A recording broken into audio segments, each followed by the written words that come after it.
qui aime bien châtie bien, hein. C'est pas dans ce dicton, il y a aussi cette composante qui veut que la famille, le couple, c'est par excellence le punching ball, hein. Toute la colère qu'on accumule à l'extérieur ou maintenant à l'intérieur de sa maison, on le répercute sur les autres, c'est quasiment inévitable.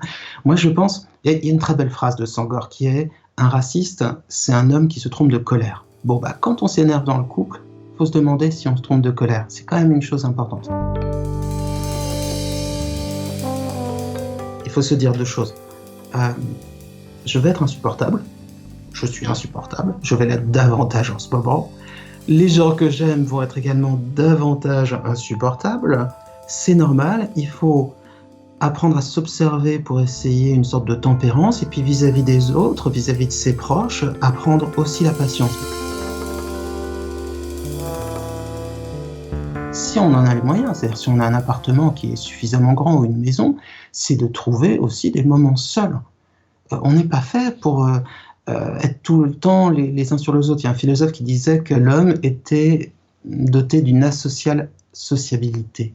C'est très vrai, on a besoin des autres. Ça peut être l'occasion pour discuter davantage, s'occuper davantage des gens à qui on s'intéresse, à qui on s'attache, avec qui on vit. Ça peut être l'occasion d'aborder des sujets qu'on n'avait pas osé aborder. Donc ça peut encore une fois être un temps constructif, du moment qu'on peut avoir des temps de pause tout seul pour se calmer, pour avoir la paix, et puis des moments pour échanger, et puis surtout essayer pour une fois de faire des choses ensemble.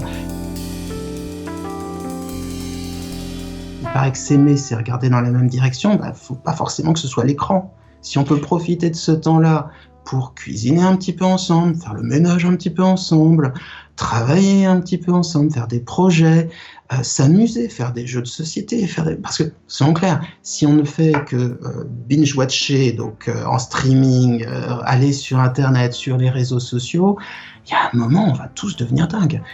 Moi, il suffit que je reste 2 jours chez moi, ne rien faire, en gros, regarder la télévision, me coucher un peu trop tard, me réveiller un peu trop tard. Le 2e jour, je suis complètement déprimé, et c'est pas une fragilité, tout le monde est comme ça.